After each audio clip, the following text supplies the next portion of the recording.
Vegas baby fans, Vegas baby show fans. How are you today? Show 23. Today we're going to talk. I was going to have a guest, but she couldn't make it. So she's going to be by tomorrow, she promised.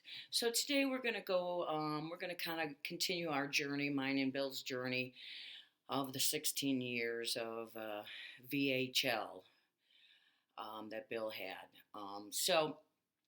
I'm going to give you a little. I left you off at the coma. He came out of it. He went to rehab and came home.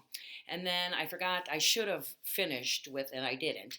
Um, we had so the fact that we made it through the coma, and most of the doctors and nurses at the hospital didn't think it was going to happen. If he did wake up, he was going to be blind or this or that, and it was none of the above. So, at the end of the year in December, Bill and I and some friends, actually in November, decided, we made it and there's a reason. So, we decided, I don't know how we got together, but we decided to renew our vows. We thought it would be kind of cool because he came through a coma that no one thought he was going to wake up from. So, what we did was we got remarried at my girlfriend's house in December, and we had the man who married us there, and he was there again, Dr.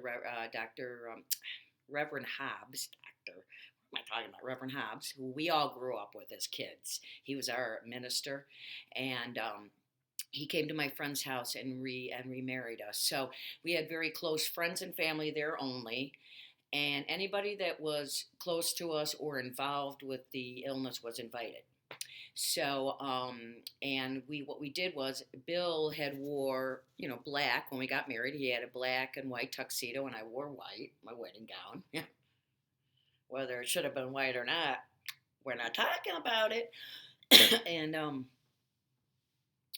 excuse me. And so I wore black, and he wore white. He wore a white tuxedo, and I wore actually the dress I wore to my sister's wedding that July, the black dress, because I hadn't put on the weight yet, so I still looked smoking hot because had lost all the weight. So I wore that dress, and we came and we redid our vows, and we just had a party, man. It was a party.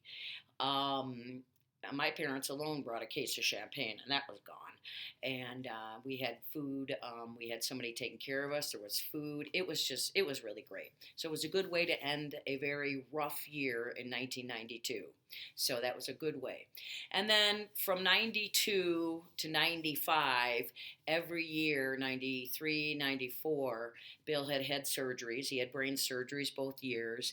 And into 95, no brain surgeries yet, but his dialysis, the peritoneal dialysis he was on, where I said you take a bag, you put it into the empty cavity in your belly, it sits there 4 hours, and then you drain it out, and it's pulling all the impurities out. And then you fill it up again, you let it sit there 4 hours, and you pull it out. And you do this every 4 hours. And Bill, that was not working. I could tell he wasn't right. He wasn't, mentally he wasn't all together there, and his body started to blow up. So we went to the nephrologist we had, and he was like, the numbers don't look good, but he's got to do this, this, and this. So he did, and he just kept retaining water and retaining water. And I kept calling this guy, and he's like, we'll do this, do that, blah, blah, blah. And I'm like, you're not taking me seriously. I was on the phone with this guy for a couple times a week for weeks. And then finally we went in again, and Bill at this point he looked like the Michelin Man, the big white, all the, you've seen the Michelin Man. If you haven't looked it up, that's what Bill looked like. And he was just retaining water, retaining water. So the nephrologist, and if I could remember his name, I'd say it because he was a jerk. He finally said, we got to put him in the hospital because his blood pressure was going crazy. He wasn't even making a lot of sense because he was retaining so much water. So they put him into the hospital, and what they did was they put him on blood dialysis, hemodialysis, to see if they could get the water off. So all of a sudden, after a day, they took 20 pounds of water off him. Yeah. 20 pounds of water that was retained in his body. And at one point, Bill he was getting up and he passed out in the hospital because his body was not used to that, all of a sudden that water being taken off so quickly. And it's like, come on, doctor, what the hell are you doing, man? So I remember me and my mother-in-law Marilyn had gotten to that. He was in Lutheran General, and we were walking down the hall. We could see the doctor at the end, and it was in the morning. We were coming in to get the update, and he says, here comes the little woman and her mother. And I was like, I looked at Marilyn and I said, I'm going to go punch him. She's like, hang on, honey. She grabbed my arm. I wanted to go punch him. And then to make it what's a little worse is he was my height, man. I could take that guy, no problem. Asshole. So I get up to him and he's like, well, we've got a problem. The water that had been retained on Bill's body, his body got used to it, basically. And he said, we can't, excuse me, we can't bring it off as quickly as we thought because his body, he'll keep passing out. So then they had to put some more water back into him. And I had it. I said, you know what? I'm done. You know what? You don't know what the frick you're doing. And so he had started talking to another doctor up north. Now, this doctor was down in Park Ridge. So he said, I know of a doctor, nephrologist up in Lake County where we lived, and he's like, he's a hemo doctor, dialysis specialist. So he's like, I want to get you in touch with him. And so what we did was we transferred Bill out of Lutheran General, and we did get him home for a little bit, and then I took him to see this doctor, and he's like, we got to put him back in the hospital. So then they put him back in the hospital, and he's like, yeah, we're going to have to put some more water back on him. He said, your husband was misdiagnosed, and I don't know what that doctor was thinking. He should never have let it get this far. So what happened then, all the water that had been building up in Bill's body for months got into his knees, his elbows, his everything, and everything locked. So now Bill is stuck like this. His arms are like this. His fingers were huge. His feet were huge. He couldn't bend over like a normal person. He couldn't bend down like a normal person.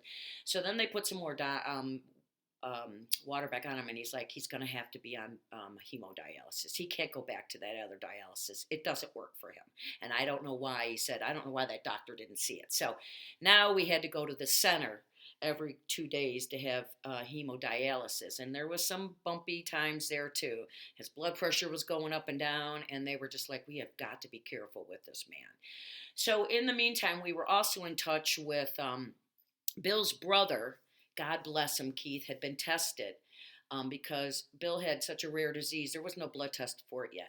So what we did was we took blood from Keith and Bill, and we sent it to the NHL, National Institute of Health in Bethesda, Maryland. And what they were going to do was test to see if Keith at all had any genes for VHL in him, or if he was he able to give him a kidney. But because they didn't know, there was no test, it was going to take months. So it took about 3 months to find out that Keith did not have VHL. He didn't even have the gene. And it turned out, lucky Bill, he was the first one. It mutated while he was in his mother's womb, and that's how he got the disease. And the thing about VHL, it is very prominent in men. Well, it was, but nowadays I couldn't tell you.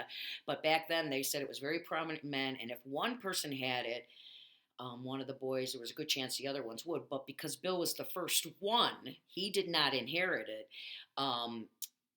They were, and Keith didn't, he was older, so we knew Keith didn't have it, but Rob, his younger brother, but he didn't have it.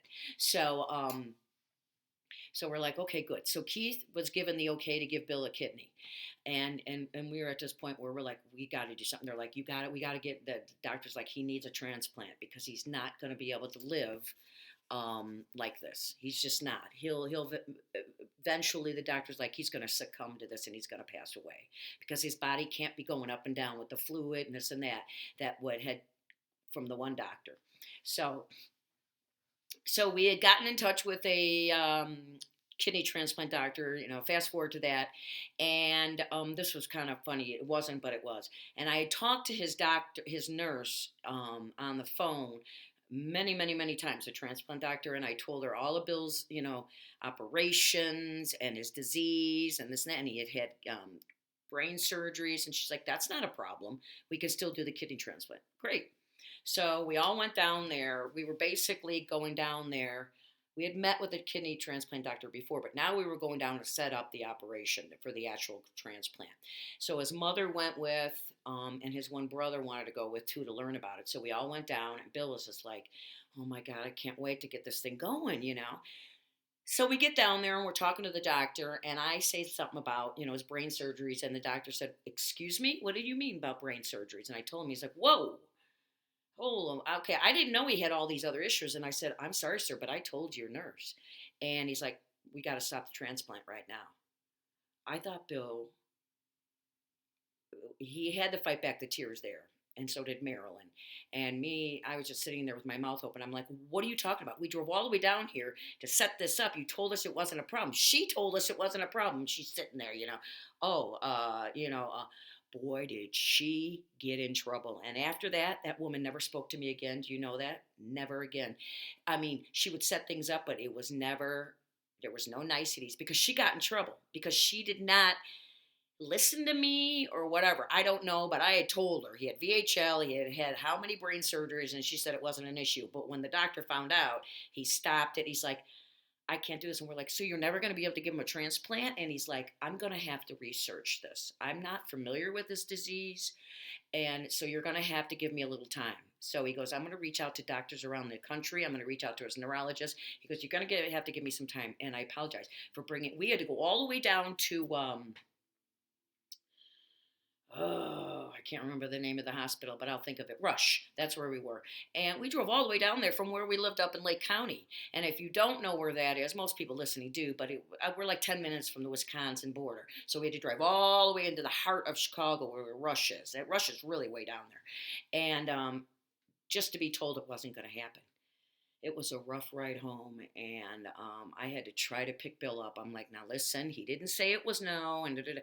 It was a bad few weeks, and Bill was going back to hemodialysis every other day, and he was getting worse and worse. And then we get close to Christmas, and now we're at Christmas, and the transplant doctor um, at this point's like, right before Christmas, we found out. He called us and said, "Okay, we're going to do the transplant." I've talked to everybody around the United States about this disease, and we think it's going to be okay. So we'll do it.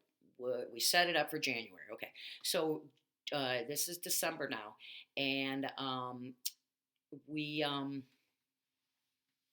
couple funny things happened. So Bill had to go back in the hospital because he was having such problem with the water, and they had to take some more water off, but they had to do it slowly and do it over a couple days and then keep doing the dialysis. So they put Bill back into the hospital. So now he's in oh, God, this pickled brain. I don't live there anymore, so I forget. The hospital in Libertyville. I can't think of it, but Condell. Thank you, Condell. And so he's in there, and it was getting close to Christmas, and a couple things. We had just had our back door, storm door replaced because it had broke. So we had a new one put on, and we were still real Christmas trees. And we had bought a Christmas tree before Bill went to the hospital, and it was down outside in a bucket in water like you normally do. So now Bill's in the hospital, and I'm like, "God, I got to bring the Christmas tree in by myself." So I go out there, and I'm like, "Oh my God," because Michael was just a little kid, and when I mean young and little, because he did not grow until he got in high school, so he wasn't a lot of help. So I go outside. I'm like, "Okay, I can drag the Christmas tree in to downstairs into the house." And I go out there, and of course it had been really really cold, and the Christmas tree was frozen. The water was frozen in the bucket. So I'm like, "Oh my God!" So I go and get in the hammer into the house, and I come out, And I just beat the shit out of that bucket. Oh my God, it felt so good. All the aggression I had. So I'm slamming the slam, and there's plastic flying and chunks flying. And if any of the neighbors saw me, they were probably like, what is she doing out there? Because I was beating the crap out of it, but it felt so good. So then I finally get the bucket out of apart from the Christmas tree, and I drag it into the house. And Michael's trying to help me, God bless him. And I'm swearing up a storm, and I get the tree in the house. I get the tree up. So I'm trying to put the lights up by myself, which is just so impossible. And I'm talking to Bill, and I'm yelling at him on the phone, and he's like, "Sorry, honey, I'm not there to help you." And I'm like, "What?" You know. So then that weekend, my girlfriend came over. She's like, "I'm going to come over. I'm going to spend the night. We'll have some cocktails. I'm going to cheer you up." My friend Sue. So it had gotten really windy that night. It was a Saturday night. And all of a sudden, I hear this noise, and I'm like, "What is going on?" And I go outside, and I see the storm door is like flapping around. And all of a sudden, I open the back door, and the storm door goes whack.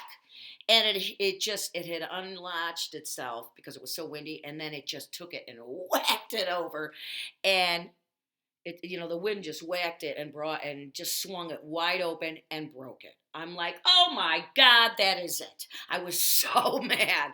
I'm like, oh my God, I just got that screen door replaced. So that happened, and I was livid. I called Bill up. I'm like, if you don't get home soon, I don't know what I'm gonna do. So he finally got out of the hospital. We had Christmas, but I got to tell you, that was a rough Christmas. I'm not sure if my family remembers, but Bill was bad. It was getting worse and worse and worse, and at this point, we were just like, the doctors are like, okay, we're going to have to settle. The nephrologist that he had was talking to the transplant doctor, and he's like, at this point, he's like, we've got to do this transplant now.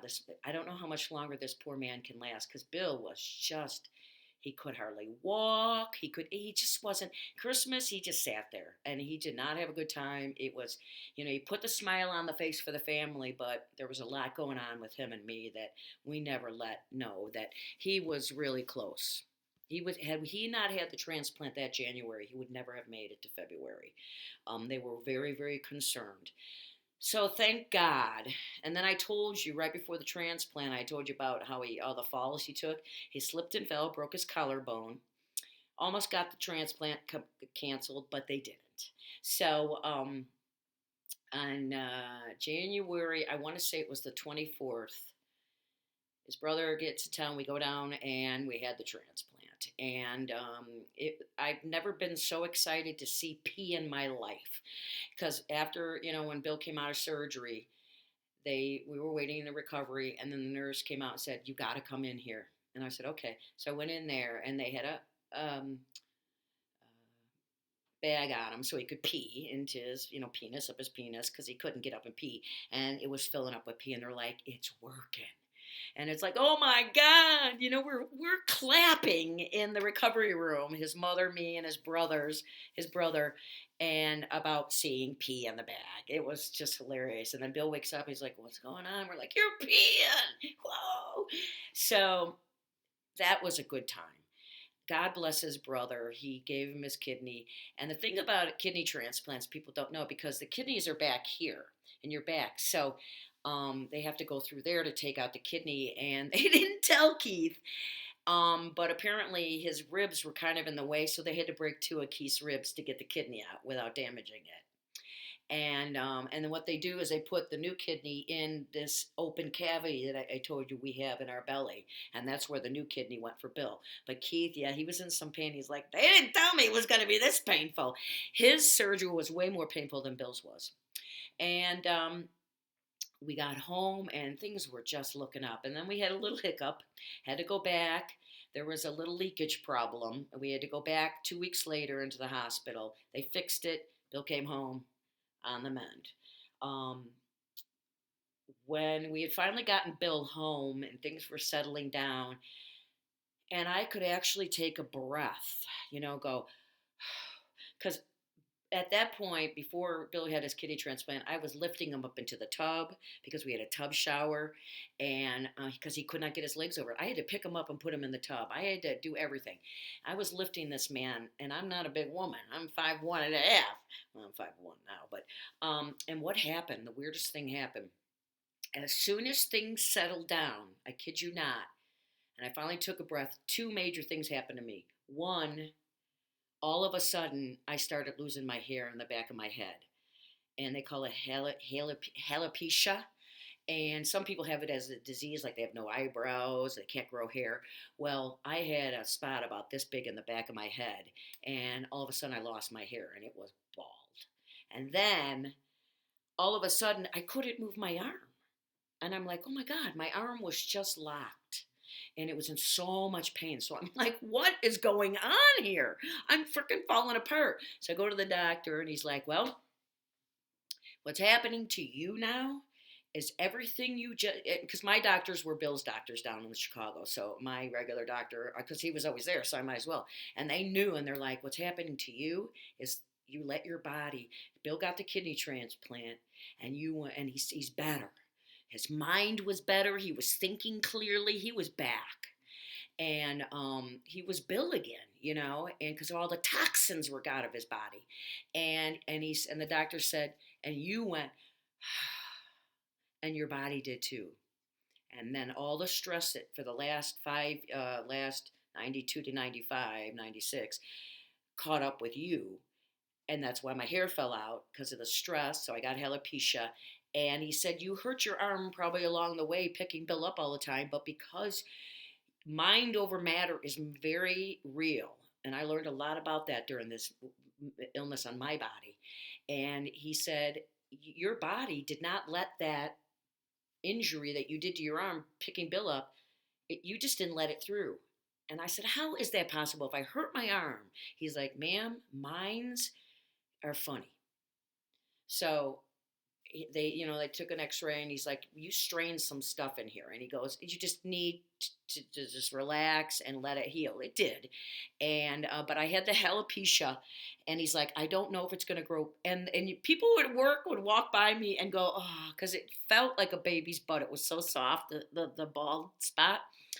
And the doctor's like, we're going to try it. So he put me on steroids for a short time to see if he could jumpstart my hair to grow back. It did grow back, but it was all white. And he's like, I don't know. So I had this big white spot, and then it turned back to its normal color. Of course, now you can see it's all white, but back then, so after many months, my hair started growing back, and everything started to settle down, and life was kind of good again, as much as it could be good, right? So Bill had his transplant. He was back mentally, physically, but his body was now stuck. Remember, I told you his arms were stuck like this. You understand where they're stuck? His legs were stuck the same way. His hands were pretty much stuck like that. So, like, when he would go to a drive-in to pick up food, and where they'd go to put money in his hand, you go like this.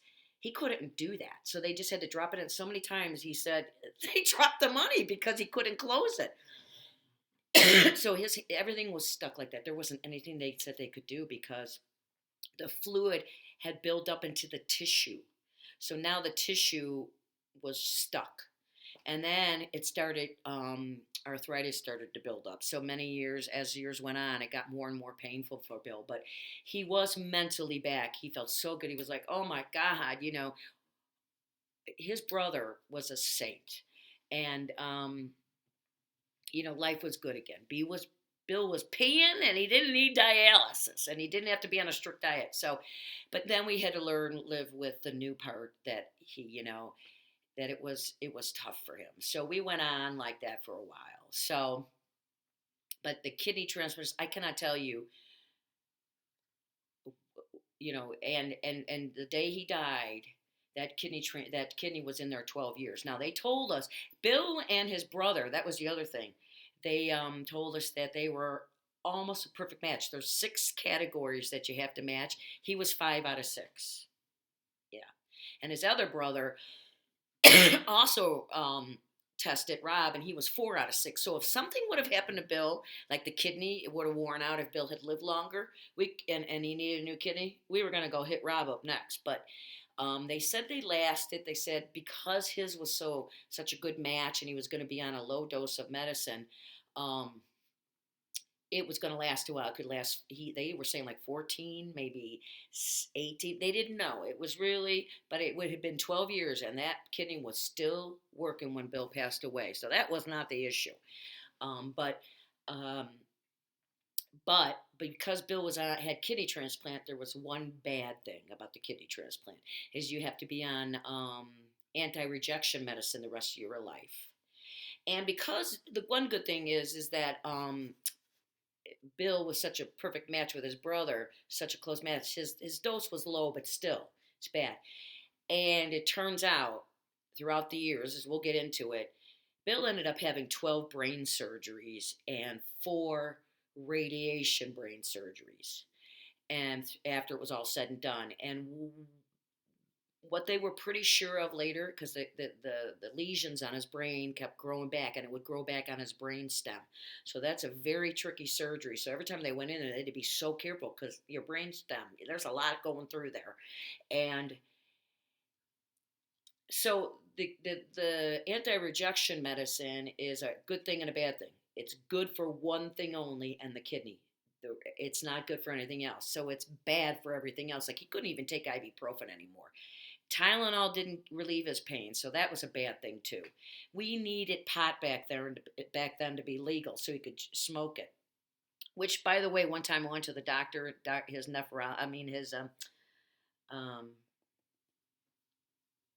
neurologist, Dr. M, and I said to him, I was reading an article, and they said that pot is good for seizure patients, and he just started laughing, and he said, "Lynn, only you would ask me that." And I said, "Well, I'm just telling you, and this was in the 90s, and it wasn't close to being legal then." And he's like, "Well, I'm going to tell you this. I can't tell you it's okay, but I'm not telling you it's not." I said, "Oh, well, then you're telling me it's okay for him to smoke pot to relieve the pain." And he just laughed, and that's all he said. So, but yes, so because of the anti-rejection medicine, the lesions kept growing back. So it was really not if he was going to have another brain surgery, it was when, and 12 of them, and 4 radiation brain surgeries later, right? So, not a lot of funny stories today. I mean, we did, I just can't remember them all, but it it was a tough time that right before Christmas because I thought we were going to lose him. I did not think we were going to make it to the transplant. I was literally counting the days, and I'm just like, please. And Bill didn't think either. His mind was so bad, and we kept it from everybody how bad he really was. And people who are listening now are like, what? And yeah, I mean, we didn't want my son to know. We didn't want the family to know. We didn't want his mother to know that things were worse than we had said. He would never have made it to February, I don't think, if he hadn't had that kidney transplant. So God bless his brother. And that was a good thing. And see, there's a person, his brother didn't even think twice about it. He was like, oh, yeah, I'll do it. No problem. And I mean, what a great thing. I mean, and you can live. God, thank you for giving us 2 kidneys that we only need one. So, and Keith is fine, and he's a great guy living with 1 kidney. So thank you again, Keith. He's probably not watching this, but yeah. So those were the years, and then you know what? I'll follow up later. I'll give you more because more and more started happening as we kept going.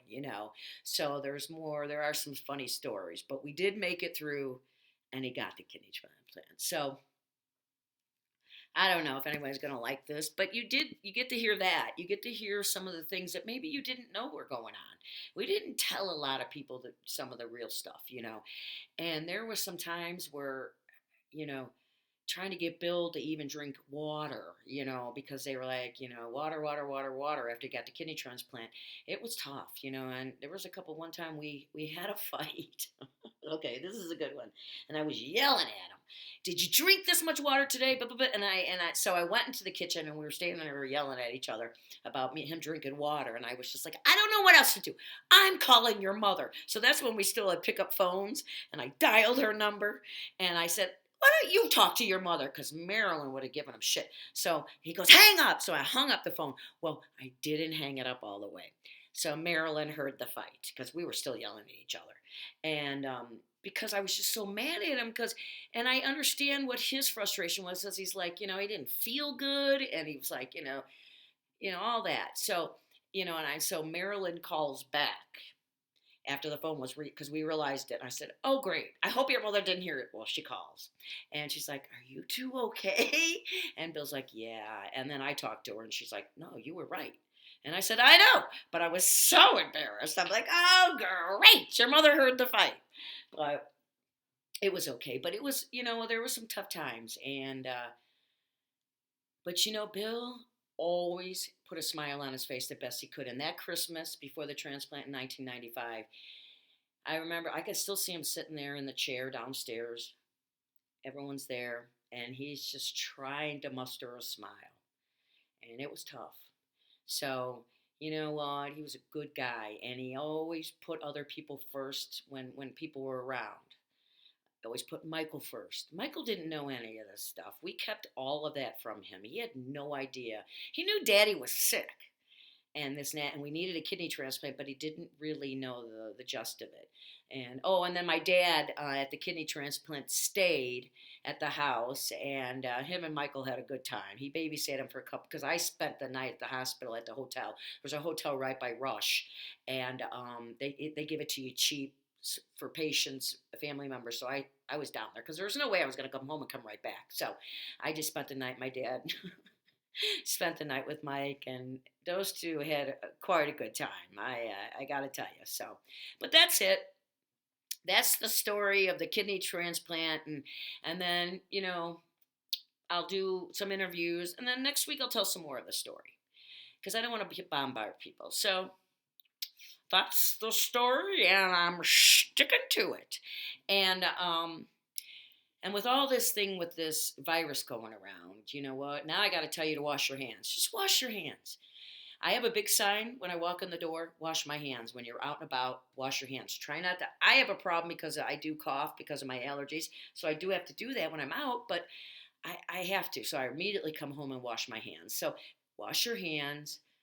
Although I'm not really sure why 45, the president of the United States, is not being tested for this. It really pisses me off. I try not to say anything political on Facebook. I don't. But today I had to, because he is the president of the United States, and people are looking to him. Not me personally, but there are people looking to him.